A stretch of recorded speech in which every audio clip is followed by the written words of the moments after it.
Hello, and welcome to another of our anti-tank chats.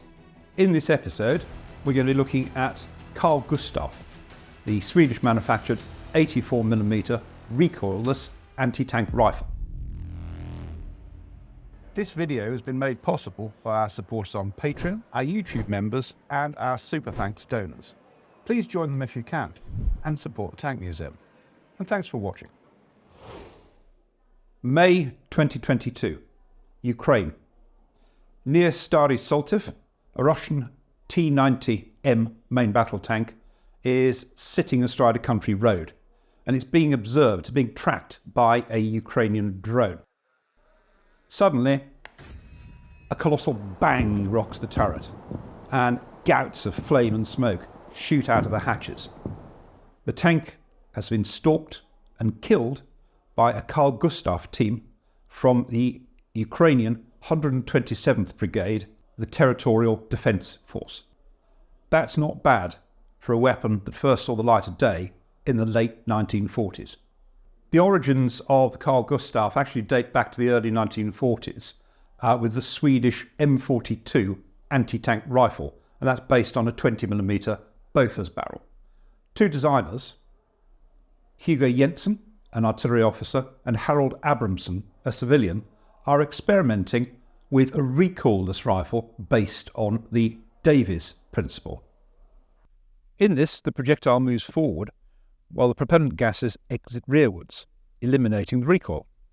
Their initial design for the Royal Swedish Arms Administration was an 11kg anti-tank rifle capable of penetrating 40mm of armour at 100 metres using a 20mm steel cord penetrator. The first key feature of this was a propellant cartridge with a blowout base. This allowed the explosive gases to both propel the steel penetrator forwards and counter the recoil by escaping rearwards through the second feature, a venturi, a narrow section behind the swing-out breech.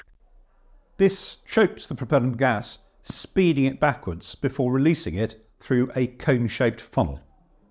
Approximately 1,000 of the M42s were manufactured at the Carl Gustaf's Stadsgefarsfactory, located in Eskilstuna, 70 miles west of Stockholm. This is where the Carl Gustaf gets its name. While it was initially effective, it was becoming clear that the shoulder-fired 20mm steel penetrators couldn't offer the required punch to defeat the new generation of tanks, T-34s, Tigers, Panthers and the like, arriving on the World War II battlefield. Consequently, Abramson and Jensen continued to develop their design, upping the calibre to 37mm, then 47mm, before settling on the much larger 19th century Swedish artillery calibre of 84mm in 1946. What this larger calibre meant is it was possible to adopt a shaped charge projectile, falling into line with the Piat, the Panzerschreck and the bazooka, and that is a real game changer in terms of light anti-armour weapons.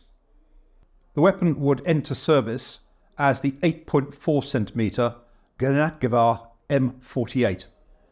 It would also introduce three new and significant features. First was a preference for using a rifle barrel to spin stabilise the rounds. The second was that the finless tubular rounds could contain more propellant, achieving a muzzle velocity of 300 metres a second, and that makes the M48 a lot more accurate over medium to long distances.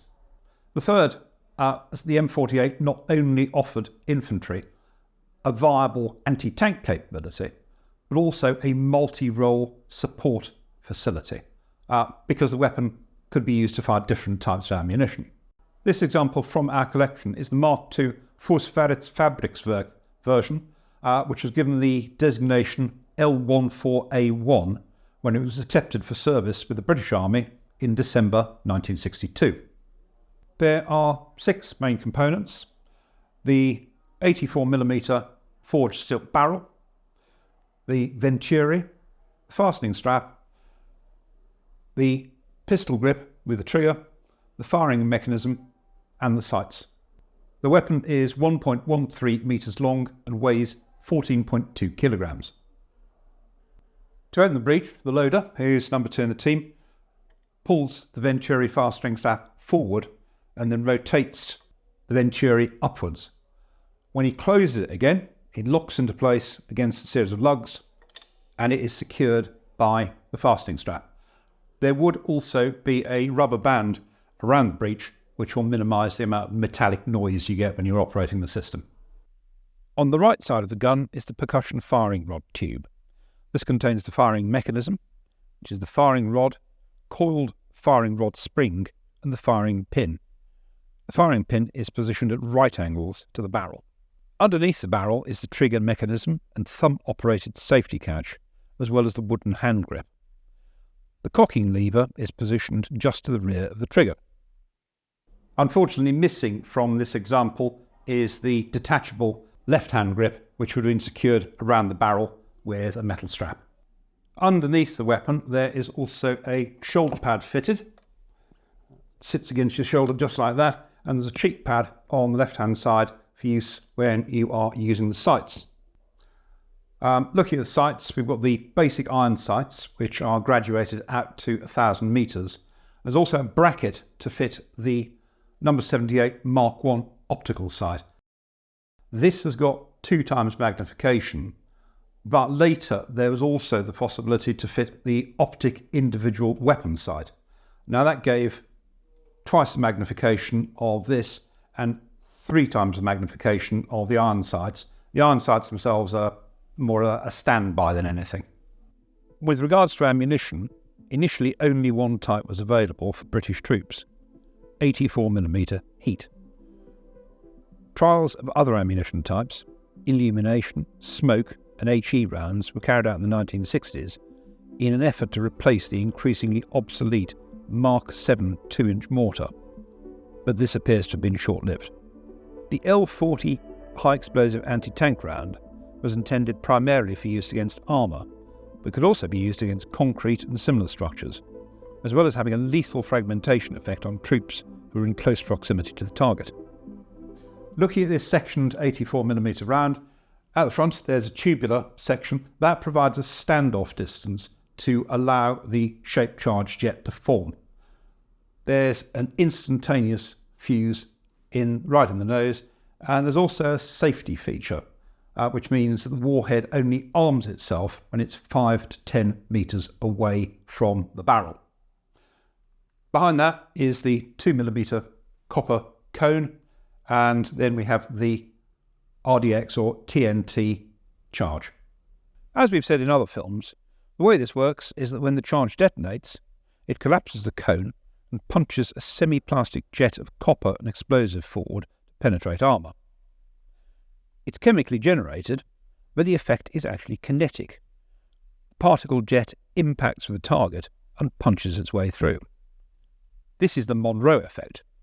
It's also very effective. The round will penetrate up to 400mm of rolled modulus armour at up to 600 metres for stationary targets and 450 for moving targets. Additionally, a slipping ring replaced the conventional driving band. Its role was to counter some of the projectile spin produced by the gun's rifling.